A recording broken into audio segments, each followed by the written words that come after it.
Welcome to rise smart Hindi YouTube channel with Sonam Goyal. और जैसे कि आप जानते हैं कि आज एक नए सेशन में एक नई डिस्कशन, एक नई चर्चा, तो फिर देरी किस बात की। आज के सेशन में हम कुछ ऐसे इंटरेस्टिंग पढ़ने वाले हैं, कुछ ऐसे क्वेश्चंस कवर अप करेंगे जो आने वाले हैं एग्जाम में। जैसा कि हम लोगों का इंटेंशन रहता है, हम लोगों की सिर्फ यही सोच कि ऐसे प्रश्नों पर जोर दिया जाए या तैयारी की जाए आप लोगों के साथ जो हम लोग एग्जाम में कवर कर सके, और जो प्रश्न पूछे जाएंगे और जो प्रश्न आने वाले हैं एग्जाम में। तो देरी किस बात की दोस्तों, इसे सबको ये जानकारी दे दीजिए भाई, क्लास के सेशन से फटाफट से जुड़ जाओ और ताकि हम लोग साथ मिलकर करें तैयारी।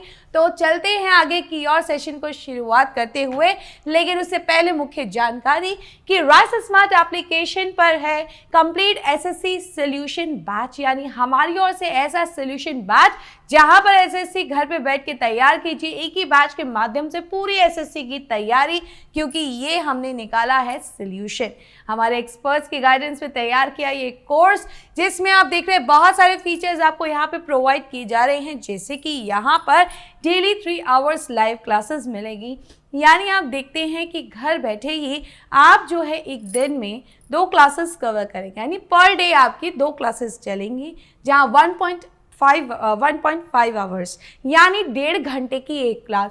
1.5 घंटा ड्यूरेशन बहुत होता है, जिसमें अच्छे से आप टॉपिक को कवर कर सकते हैं। साथ के साथ वो 1.5 घंटा यूं ही मत समझिएगा दोस्तों, क्योंकि टॉपिक जो कवर किया जा रहा है उसका मिलेगा आपको स्टडी मटेरियल, यानी बहुत अच्छा एक्सप्लेन नोट्स जो आएगा आपके काम। यानी क्लास में तो चर्चा हो ही रही है, लेकिन उसका रिटन नोट्स भी होगा जो रहेगा आपका दोनों भाषाओं में, यानी अंग्रेजी और हिंदी में आपके अनुसार। साथ के साथ क्लास में ही अपने टीचर के साथ, फैकल्टी के साथ मौजूदगी में आप करेंगे उनके साथ उस टॉपिक पर आने वाले इंपॉर्टेंट प्रश्नों पर चर्चा, यानी वो क्वेश्चन जो अब तक एग्जाम में आते रहे हैं और आगे भी आएंगे, या वो प्रश्न जो अभी तक पूछे नहीं गए जिनके पॉसिबिलिटीज है। साथ ही साथ रहेगा वीकली असेसमेंट टेस्ट, यानी आप देख रहे हैं वीकली असेसमेंट टेस्ट, यानी आप देख रहे हैं कि जिसमें आपने पूरा वीक में जो पढ़ा होगा उसके आधार पर टेस्ट होगा बच्चा। साथ के साथ दोस्तों देखते हैं कि यहाँ मंथली एग्जाम बेस्ड टेस्ट होगा, यानी एक ऐसा जो पूरा मंथ में आपने कवर किया है कोर्स, उस कोर्स के आधार पर यहाँ टेस्ट करवाया जाएगा, जिससे आपकी तैयारी बनी रहेगी। और तो और यहाँ पर रहेगा सेमेस्टर टेस्ट, सबसे अच्छी चीज़ है। क्यों? क्योंकि जब एक फिक्स ड्यूरेशन के तहत इस कोर्स को आप जब ज्वाइन कर रहे हैं, तो उसमें जब सेमेस्टर वाइज टेस्ट होगा तो उससे आप अपनी प्रिपरेशन को काफ़ी अच्छे से जज भी कर रहे हैं, और कैसे आपको आगे कवर करना है वो चीज़ आपको बहुत अच्छे से गाइडेंस मिलेगी। साथ ही साथ इसके बाद भी अगर रह जाते हैं आपके डाउट्स, तो राइस स्मार्ट दे रहा है डाउट क्लियरिंग सेशन, ऐसा सेशन जिसमें हम अपने बच्चों के साथ जितने भी डाउट्स हैं वो क्लियर करें, फिर चाहे सब्जेक्ट हमारा कोई भी हो। साथ ही साथ मिलेगा बहुत इंटरेस्टिंग चीज़ है जेनेरिक वीडियो, जिसमें आप देखेंगे कि हर विषय यानी हर सब्जेक्ट में बहुत सारी इंपॉर्टेंट चीज़ें हैं जो बार बार पूछी जाती है, उस पर इंपॉर्टेंट डिस्कशंस होने चाहिए। तो वो एक अलग ही वीडियोस हैं जहां पर उन इंफॉर्मेशन के बारे में आपको बहुत अच्छे से जानकारी मिल जाएगी, ठीक है, उस सब्जेक्ट को लेकर, ठीक है, उस टॉपिक को लेकर। तो देरी किस बात की, अभी ज्वाइन कीजिएगा और इंक्वायरी नंबर पे जाकर अभी फ़ोन घुमा के ज्वाइन कीजिए। आज ये बात देरी किस बात की है, जल्दी कीजिएगा।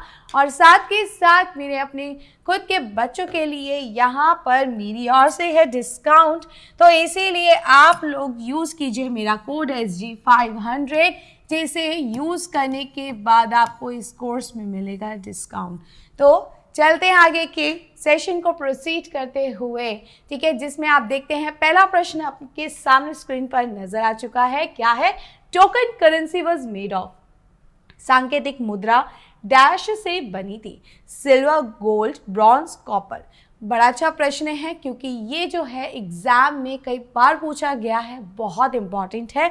इसलिए एक चीज़ आपको याद रखनी है, जहाँ पर वर्ड आता है सांकेतिक मुद्रा, जहाँ पर वर्ड आ जाता है इंग्लिश में टोकन करेंसी, याद रखना यहाँ बात हो रही है मध्यकालीन। और मध्यकालीन में कौन से शासक? मोहम्मद बिन तुगलक, जिसने चलाए थे तांबे के सिक्के यानी कॉपर कॉइन्स। कारण क्या था?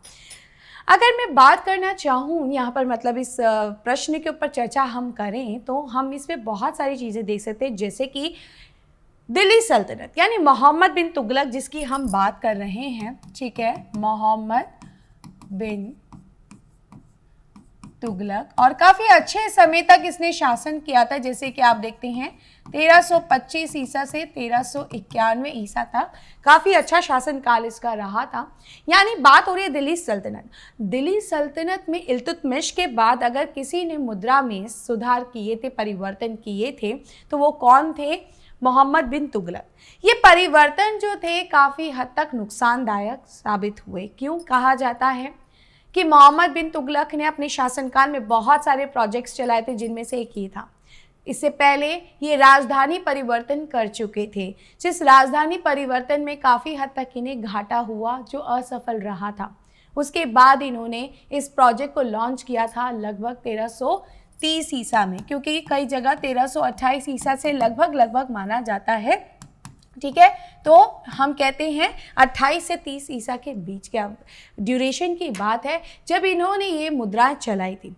कहा जाता है इसके पीछे काफ़ी सारे कारण थे, जैसे कि कुछ कारण की बात की जाती है कि यहाँ पर मोहम्मद बिन तुगलक ने उदारता के कारण इतना ज़्यादा धन और ट्रेजरी खजाना लौटा दिया था कि अब उसे राजकोष में जो है कमी नज़र आने लगी, जिसके लिए आवश्यक था कि ज़्यादा से ज़्यादा धन आवश्यक हो, लेकिन वो जमा कैसे करें? क्योंकि कहीं जगह कुछ जो है विद्वानों का कहना है कि 14th सेंचुरी में जो है पूरे विश्व में चांदी की मंदी आ चुकी थी। अब चांदी की मंदी हो चुकी थी, तो ऐसे में सिक्के तो जारी होने चाहिए, मतलब जारी तो होंगे ही होंगे, उसकी आवश्यकता तो पड़ेगी, चाहे फिर वो किसी और के चलाए जाए। तो इसीलिए जिस तरह से चीन और ईरान में सांकेतिक मुद्रा चल रही थी, मोहम्मद बिन तुगलक ने भी उसी भांति कोशिश की कि वह भी जो है यहाँ पर सांकेतिक मुद्रा चलाए, और जिसको उन्होंने माध्यम बनाया जो था तांबे के सिक्के। तो बर्नी के अनुसार कहा जाता है, बर्नी ने कहा था कि दरअसल मोहम्मद बिन तुगलक जो था इच्छा पूर्वक, क्या मतलब इच्छा पूर्ण करना चाहता था, जिसकी इच्छा ये थी कि वो विश्व विजय करना चाहता था। अब विश्व विजय के लिए सेना की आवश्यकता, और सेना के लिए जो है मुद्रा की आवश्यकता, इसीलिए कहा जाता है कि उसने ये मुद्रा का चलन शुरू किया, जिस कारण से असफल रहा। क्यों? क्योंकि कहा जाता है हर घर में तांबा मौजूद था। ऐसे साधारण सिक्के जो हर कोई जिसने बनाना अपने घर में शुरू कर दिया था।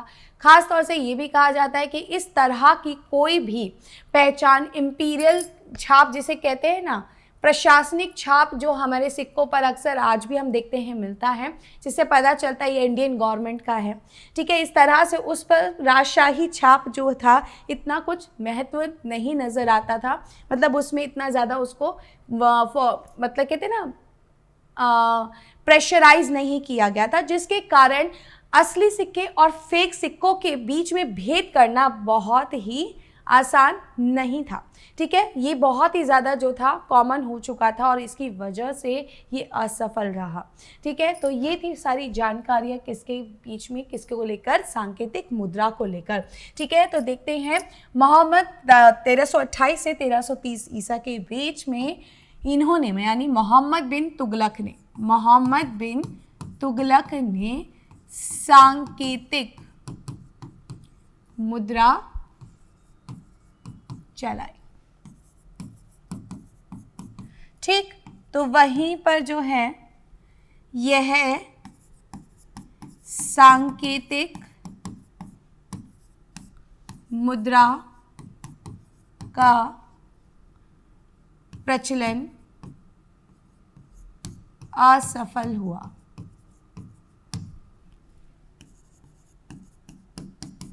सांकेतिक मुद्रा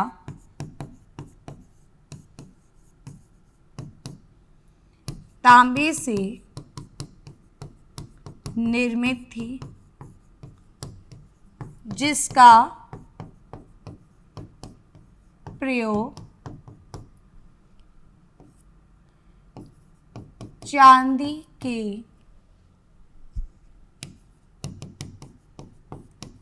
सिक्के के स्थान पर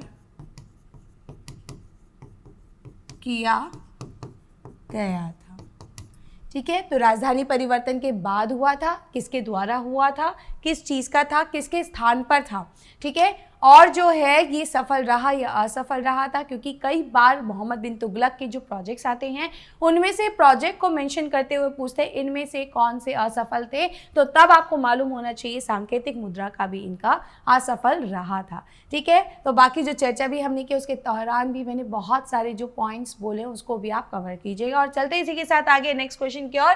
the practice of sijda and paibos was introduced by, सिजदा और पैबोज की प्रथा किसके द्वारा शुरू की गई थी? इल्तुतमिश, गयासुद्दीन बलबन, अलाउद्दीन खिलजी, फिरोज शाह तुगलक। क्योंकि हम जानते हैं गयासुद्दीन तुगलक भी है तो होता है कई बार कंफ्यूजन, बट यहाँ पर आपको ध्यान देना है कि उत्तर हमारा हो जाएगा बलबन। ठीक है, बलबन की बात की जा रही है दोस्तों, जिन्होंने ये एक प्रथा, अटपटी सी प्रथा थी ये सिजदा और पैबोज। ठीक है, तो ये बलबन द्वारा चलाई गई थी, जिसका शासनकाल हम देखते हैं 1266 से 1286 ईसा रहा था। ठीक है, बहुत ही ज़्यादा खतरनाक शासक था जिसने यह प्रथा की शुरुआत की थी। सिजदा में हमने कई बार ये वर्ड तो सुना ही है, जैसे कि हमारा मानना है और हम सभी जानते हैं कि ईश्वर के सामने जब हम जाते हैं तो हम क्या करते हैं? सिजदा करते हैं। सुबह सुबह हम ईश्वर के सामने सर झुकाते हैं। लेकिन यहाँ तो बलबन का कहना था कि जब तुम मेरे दरबार में मेरे सामने आओगे तो मैं ही ईश्वर हूँ, क्योंकि इसने चलाया था राजत्व सिद्धांत। एक ऐसा राजत्व सिद्धांत मतलब दैवीय शक्ति का राजत्व सिद्धांत, जहाँ पर इसने अपने आप को दैवनीय दिखाया कि ये कोई साधारण व्यक्ति नहीं है, बल्कि बाकायदा पूरे ईश्वर द्वारा जो है इसको भेजा गया है। इसीलिए लोगों के बीच में इस तरह की खासियत बटोरने के लिए, इस तरह का जो कहते हैं ना अपने आप को जनता से अलग दिखाने के लिए इस विचार को प्रकट कर दिया था बलबन ने, जिसमें इसने इस तरह की अटपटी जो प्रथा भी चलाई थी। यानी जब आप उसके सामने जाएंगे तो 90 डिग्री एंगल पे बॉडी को इस तरह से बेंड करेंगे, मतलब बॉडी को झुकाकर हाथ को सीधा रखते हुए 3 बार जो है आप इसको सिजदा करोगे।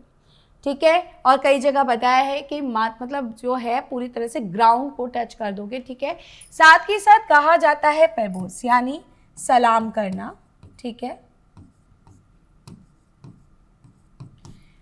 तो वहीं एक और इससे भी ज्यादा बहुत ही गंदी थी ये प्रथा, पैरों को चूमना। पैबोज का कहना था मतलब पैरों को क्या, जहां पर बलबन यानी आप जब सिजदा करके बलबन की ओर बढ़ेंगे तो जहां पर बलबन के पैर है वहां की धरती को आप चूमेंगे। कई जगह ये भी कहते मतलब पैरों को चूमेंगे। तो इस तरह की जो प्रथा थी वो इसने ही चलाई थी, ताकि अपने आप को तुम मेरे सामने जब मौजूद करोगे तो तुम्हें पूरी तरह से सरेंडर करना है।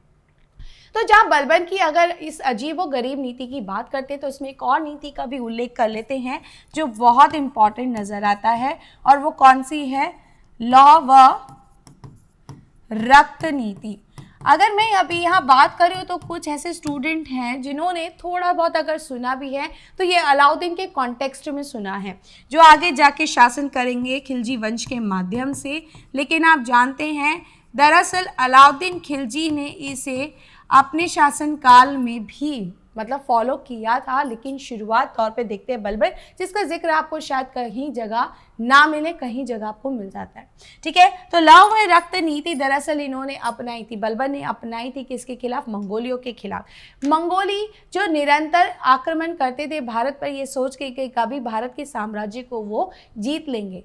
ऐसे में जब बलबन के काल में आक्रमण हुए तब उसने अपने पुत्र को उनसे निपटने के लिए भेजा, लेकिन कहा जाता है उसमें जब उसका पुत्र मारा गया तो बलबन ने कहते हैं कि अपना दुख दर्द तो नहीं दिखाया, लेकिन अंदर जो एक आक्रोश पैदा हो चुका था, जो एक बदले की भावना आ चुकी थी, ठीक है, उसके कारण इसने गुस्से में ये नीति अपनाई थी। लौह मतलब स्वॉर्ड यानी तलवार, और रक्त मतलब खूनी युद्ध, जो आता जाए उसे सामने काटते जाओ, खून बहाते जाओ, जिस नीति का उपयोग किया था। और बाद में इसे फॉलो करते हैं अलाउद्दीन खिलजी। इसे जब कभी आपको लगे ना कि इस नीति को लेकर लौ व रक्त नीति पूछिए और बलबन नहीं ऑप्शन में ये है, तो कई बार आपका ये उत्तर हो सकता है। और जैसे कि मैंने आपको बताया है कि इसने डिवाइन थ्योरी ऑफ किंगशिप अपनाया था, जिसे हम देखते हैं हिंदी में राजत्व का दैवीय सिद्धांत। जहां इसने अपने आप को, पता है इसने कौन सी उपाधि ली थी? नियाबते खुदाई, जिल्ले इलाही, ठीक है, शेडो ऑफ गॉड, जिल्ले इलाही, शेडो ऑफ गॉड, मैं ईश्वर की छाया हूँ, मैं कोई आम इंसान नहीं हूँ, ठीक है। तो इस तरह की अपने उपाधियों को लेते हुए इसने अपने आप को किससे जोड़ दिया था? ईश्वर से जोड़ दिया था। तो ऐसा था बलवान। और चलते हैं इसी के साथ अगले प्रश्न पे। The first to invaded on India were the, Bharat पर सबसे पहले आक्रमण करने वाले थे आर्यंस, अरब्स, पर्शियंस, ग्रीक्स। बहुत अच्छा प्रश्न है देखा जाए सबसे पहली बात तो।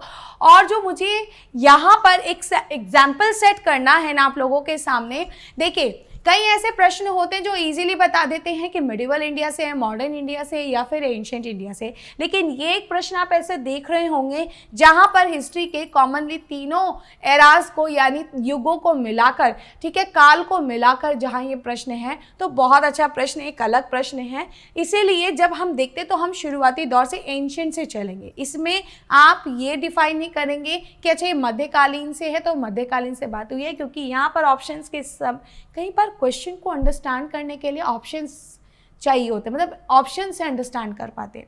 कई बार होता है प्रश्न हमें नहीं आता, हम प्रश्न को पढ़ने के बाद ये सोच लिए थे, समझ लिया था हमने, हम नहीं उत्तर दे पाएंगे, लेकिन जैसे आपकी नज़र गई ना उत्तर पे, मतलब ऑप्शंस पे, तो आपको अपना उत्तर पता चल गया। तो ऐसा होता है कई बार हमें ऑप्शन से जज करना पड़ता है। तो ऐसे में हमारा उत्तर जब आर्यन, अरब्स और पर्शियन और ग्रीक्स की बात करते हैं तो हमारा क्या उत्तर हो जाता है? आर्यंस, ठीक है। तो यहाँ पर जो है आर्य सबसे पहले आए थे, जो सिंधु घाटी सभ्यता के स्थान पर ये लोग आते हैं, ठीक है। तो सर्वप्रथम भारत में आर्यों का आगमन होता है, ठीक है, जिसमें आप बाद में देखते हैं कि ग्रीक, फिर अरब, पर्शियंस इस तरह से आए थे। अगर हम क्रम में भी देखें, साथ के साथ आप जानते हैं आर्य जो थे, ठीक है, ये अलग प्रवृत्ति के थे। हालांकि इन्होंने जिस तरह से जो धार्मिक सिद्धांत भारत में शुरू किया था, आगे जाके जो विचारधारा प्रकट की थी, उसके तहत हमारे वो धर्म आज भी, मतलब वो विचारधारा हमारे धर्मों में समाई हुई हैं, ठीक है। लेकिन इतना कहना चाहूँगी कि सर्वप्रथम थे जो हमारे प्रजाति के साथ आ गए, यानी सिंधु घाटी सभ्यता जिसका जब पतन हो जाता है, तो ऐसे में पतन होने के बाद इन लोगों ने वहाँ से उत्तर पश्चिम सीमा से आते हुए यहाँ पर इन्होंने बसना शुरू कर दिया था, जिसके तहत मैक्स म्यूलर का क्या कहना है कि ये लोग कहां से आए थे? मध्य एशिया से, मध्य एशिया से आए थे। और जब यहां पर कहा जाता है कि जब ये लोग बसे थे तो वहां पर सिंधु, कहते हैं कि जो प्रदेश था, जो क्षेत्र था, उसको कहा जाता था सप्त सिंधु, ठीक है, सप्त सैंधव, ठीक है, जहां पर जो है सिंधु नदी का जो क्षेत्र नजर आता है वहां पर ये आकर बसे थे, जिस पर ये प्रश्न पूछा जाता है। तो आर्य सर्वप्रथम भारत में सप्त सैंधव क्षेत्र में आकर बसे थे और यहाँ पर इन्होंने प्रकृति पूजा, मतलब वेदों की रचना की, प्रकृति पूजा का काफ़ी वर्णन किया, चित्रण किया और काफ़ी प्रचलन भी किया था, जिसमें यहाँ पर हमारे धार्मिक संस्कृति में जो यज्ञ संस्कार होते हैं, ठीक है, तो वो सबकी शुरुआत की थी, ठीक है। इन्होंने किसकी रचना की थी? वेदों की। इन्हीं आर्यों ने किसकी रचना की थी? वेदों की रचना। इसकी रचना बाद में हुई थी, क्योंकि ये ज्ञान जो था, शुरुआत में ये ज्ञान एक पीढ़ी से दूसरी पीढ़ी को मौखिक रूप से दिया जाता था, यानी ओरली ट्रांसमिट करते थे। जैसे गुरुकुल में देखा है कि गुरु बैठे हैं, शिष्य नीचे बैठे हुए हैं और गुरु उन्हें शिक्षा दे रहे हैं, तो उन्होंने एक कहानी सुनाई या उन्होंने विचारधारा दी या उन्होंने उनको शिक्षा दी, तो वो मौखिक रूप से मुंह से दे रहे हैं, ठीक है, वर्बली हो रहा है, लिखित नहीं है। और बाद में उनके शिष्य यही ज्ञान अगली पीढ़ी को देंगे, आगे फॉरवर्ड करेंगे। तो शुरुआती में ये मौखिक था, लेकिन बाद में ये लिखित होता है, ठीक है। तो इस तरह से इनका आगमन होता है भारत में। और अब देखते हैं इसी के साथ अगला प्रश्न जो बहुत इंटरेस्टिंग है, क्या है? Which governor general is associated with doctrine of lapse? किस गवर्नर जनरल का संबंध व्यापकगत नीति से है? Lord Ripon, Lord Dalhousie, Lord Bentinck या लॉर्ड कर्जन? बड़ा अच्छा प्रश्न है दोस्तों, क्योंकि अक्सर डॉक्ट्रिन ऑफ लैप्स से बहुत क्वेश्चन आते हैं, तो कैसे हम भूल सकते हैं कि ये नीति एक बहुत ही घटिया इंसान, मतलब मैं तो इसे घटिया ही बोलूँगी, लॉर्ड डलहौजी ने चलाई थी ये व्यापकगत नीति, जिसे देसी भाषा में अगर कहा जाए तो इसे हड़प नीति कहा जाता है। ठीक है, तो हम क्या देखते हैं? लॉर्ड डलहौजी, ठीक है, जिसने व्यापकगत नीति चलाई, ठीक है, या हड़प नीति के नाम से भी जाना जाता है। ठीक है, साथ के साथ अगर देखा जाए ना तो इसके तहत इसने जो है कईयों को, बहुत सारे जो हमारे भारत के कहते हैं ना राजकीय क्षेत्र थे, शासक थे, जिनका अपना खुद का राजतंत्र था, ठीक है, साम्राज्य थे, उनको नष्ट करने में कोई कमी नहीं छोड़ी थी डलहौजी ने, जिसके शिकार हमारे भारत के कई सारे, ठीक है, राज्य हुए थे, जिसमें पहला शिकार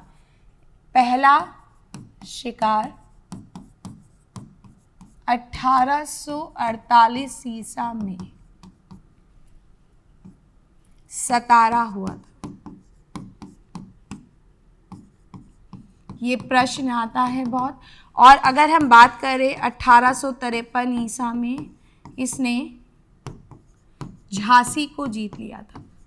हालांकि शुरुआत 48 से जब हुई तो आगे और भी सारे क्षेत्रों को जीतते जा रहे हैं, लेकिन जहाँ महत्वपूर्ण रूप से झांसी की बात आती है, जिसमें नाम आता है रानी लक्ष्मीबाई, जिन्होंने अपना साम्राज्य त्याग कर, मतलब इसकी हड़प नीति का शिकार होते हुए, अपना सब कुछ छोड़ते हुए जो है अपने महल में चली जाती है, जिसे रानी पैलेस के नाम से भी जाना जाता था, रानी महल के नाम से जाना जाता था। और बाद में जब 1857 का विद्रोह होता है तो उसमें रानी लक्ष्मीबाई ने दरअसल इसी नीति का विरोध करते हुए, मतलब अंग्रेज़ों का विरोध करते हुए इस युद्ध में पूरी तरह से, कहते हैं ना कि वॉलंटरली पार्टिसिपेट किया था।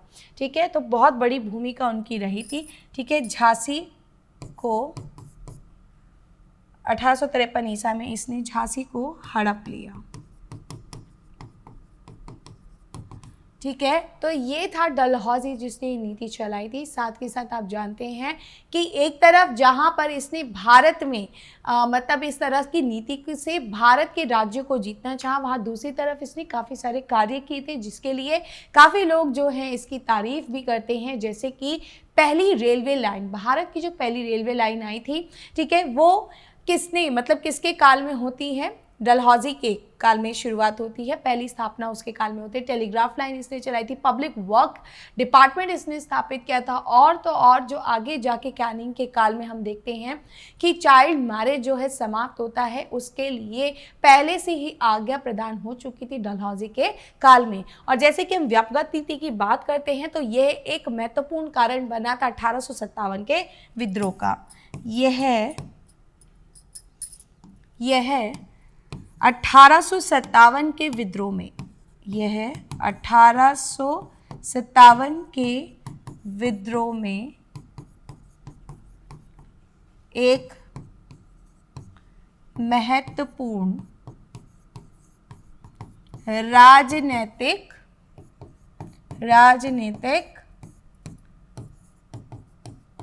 कारण रहा था। क्योंकि कई बार जो अब हम बात करते हैं 1857 के विद्रोह के पॉलिटिकल कॉज, सोशल कॉज, ठीक है, इकोनॉमिक कॉज, कल्चरल कॉज, तो उसमें आ जाता है आपका कौन सा? पॉलिटिकल कॉज, ठीक है, राजनीतिक कारण। इसी के साथ चलते हैं अगले प्रश्न की और दोस्तों, देखते हैं क्या है। The Indian National Army was organise to fight against, Azad Hind Fauj का गठन किससे लड़ने के लिए किया गया था? Germany, Japan, the British in India, Japan या रूस, रशिया? जर्मनी और जापान, भारत में अंग्रेज, जापान और रूस। तो उत्तर बहुत अच्छा है, बहुत हम देखते हैं पूछा जाता है आज़ाद हिंद फौज से क्वेश्चन, और जब नाम आता है आज़ाद हिंद फौज का तो एक ही नाम सबके सामने आता है, सुभाष चंद्र बोस जी।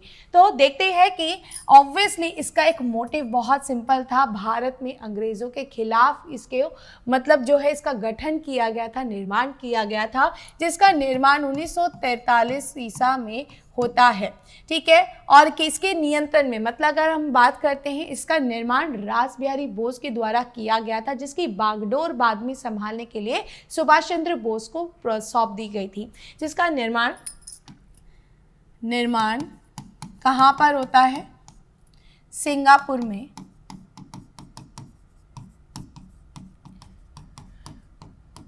दरअसल कारण क्या रहे थे, अगर हम बात करते हैं इसके जो कैप्टन रहे थे कौन थे, मोहन सिंह। दरअसल कहा जाता है कि सेकेंड वर्ल्ड वॉर, द्वितीय विश्व युद्ध जो चल रहा था, उसमें अंग्रेज़ों के खिलाफ लड़ रहे थे जापानवासी।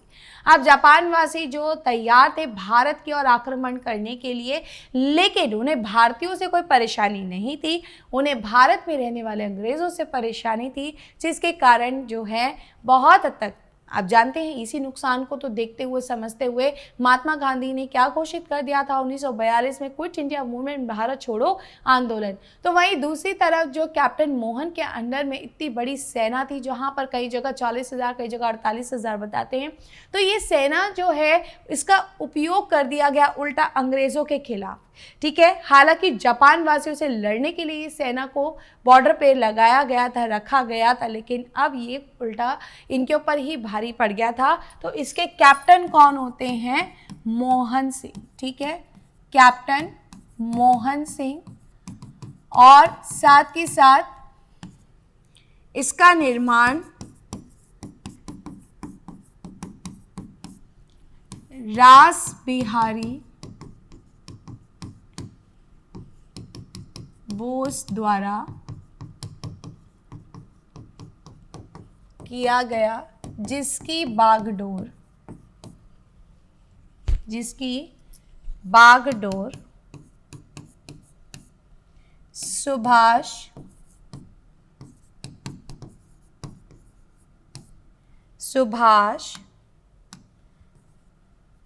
चंद्र बोस द्वारा संभाली गई।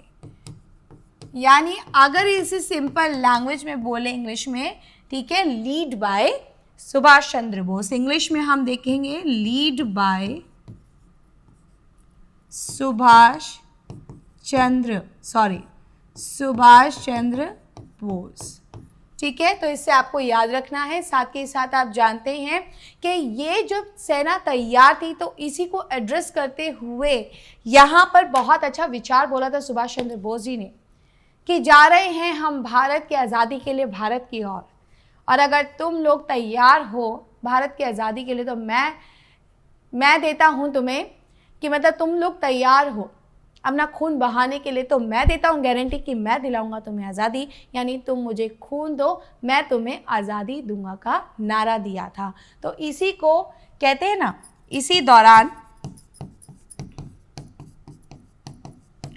सुभाष चंद्र बोस ने तुम मुझे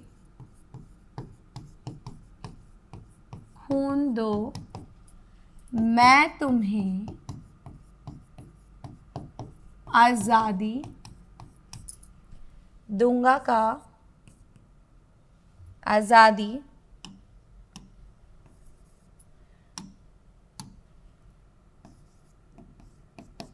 दूंगा का नारा दिया, ठीक है। साथ ही साथ उन्होंने जब ये लोग भारत की ओर अग्रसर हो रहे थे, तो टोक्यो रेडियो से इसी दौरान सुभाष चंद्र बोस जी ने महात्मा गांधी जी का आशीर्वाद लेते हुए पहली बार राष्ट्रपिता बोला था, ठीक है। इसलिए फादर ऑफ नेशन का टैग, यानी राष्ट्रपिता, भारत के राष्ट्रपिता का टैग जो था महात्मा गांधी को संबोधित करने वाले कौन थे, सुभाष चंद्र बोस। तो यही सब वो दौर था जब ये महत्वपूर्ण जो शब्द थे इसका उपयोग किया गया, निर्माण हुआ, स्थापना हुई थी। जो क्या कहता है, Allahabad pillar inscription was inscribed by, Allahabad स्तंभ शिलालेख किसके द्वारा उत्कीर्ण किया गया था? और यहाँ पर आपके सामने ऑप्शंस है बाणभट्ट, रुद्रदामन प्रथम, रवि कीर्ति या हरिशेन। बहुत अच्छा प्रश्न है दोस्तों, क्योंकि यहाँ पर बात की जा रही है इलाहाबाद पिलर इंस्क्रिप्शन, यानी देखा जाए तो एक ऐसा प्रश्न जिससे बहुत पूछा जाता है, क्वेश्चन आते हैं, और जैसे कि ऑप्शन दिए गए हैं इनमें से हमारा उत्तर हो जाता है हरिशेन। यानी इलाहाबाद जो है ये इलाहाबाद स्तंभ अभिलेख जिसकी ये बात की जा रही है, ये किससे संबंधित है? ये संबंधित है समुद्रगुप्त से। ठीक है, जिस समुद्रगुप्त का दरबारी कवि कौन था? ठीक है, इसका दरबारी कवि, एक सेकेंड रुकेगा, इसका दरबारी कवि कोई और नहीं बल्कि हरिशेन था। हरिशेन जिसने अपने महाराजा के, कहते हैं ना चर्चा में, मतलब उनकी महानता को लेकर उनके बारे में चर्चा करते हुए उल्लेख किया था इसके अंदर। ठीक है, जो बहुत पूछा जाता है। ठीक है, तो हरिशेन ने, इन्होंने इस अभिलेख में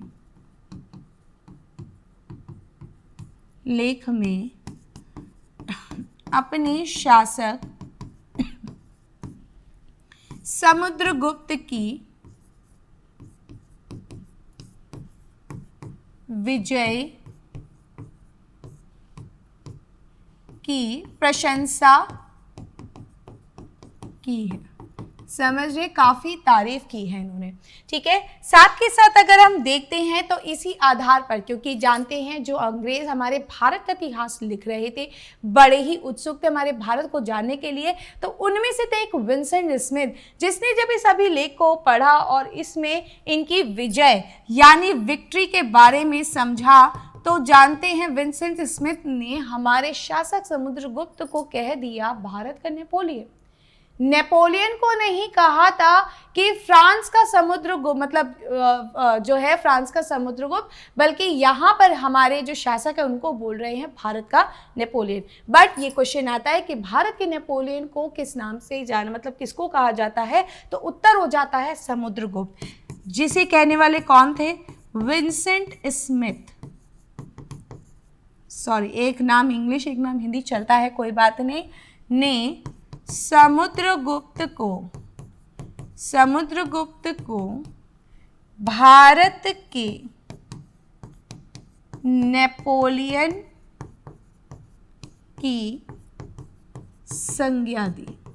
ठीक है, इसे कहा था भारत का नेपोलियन। जबकि अगर हम बात करते हैं तो बाणभट्ट जो था, वो बाणभट्ट किसके शासनकाल में था? हर्षवर्धन, जिसने अभिलेख नहीं बल्कि यहाँ पर अपने शासक हर्षवर्धन की क्या लिखी थी? बायोग्राफी लिखी थी, जीवनी लिखी थी, जिसका नाम था हर्षचरित। तो वही रुद्रदामन प्रथम की बात करते हैं, इनसे संबंधित जो अभिलेख आता है उसमें जूनागढ़ अभिलेख की चर्चा होती है, जिसमें इसके द्वारा सातवाहन शासक शतकर्णी को पराजित करने का चर्चा, मतलब बात की गई है, जिन्हें दक्षिणापथ भी कहा जाता था।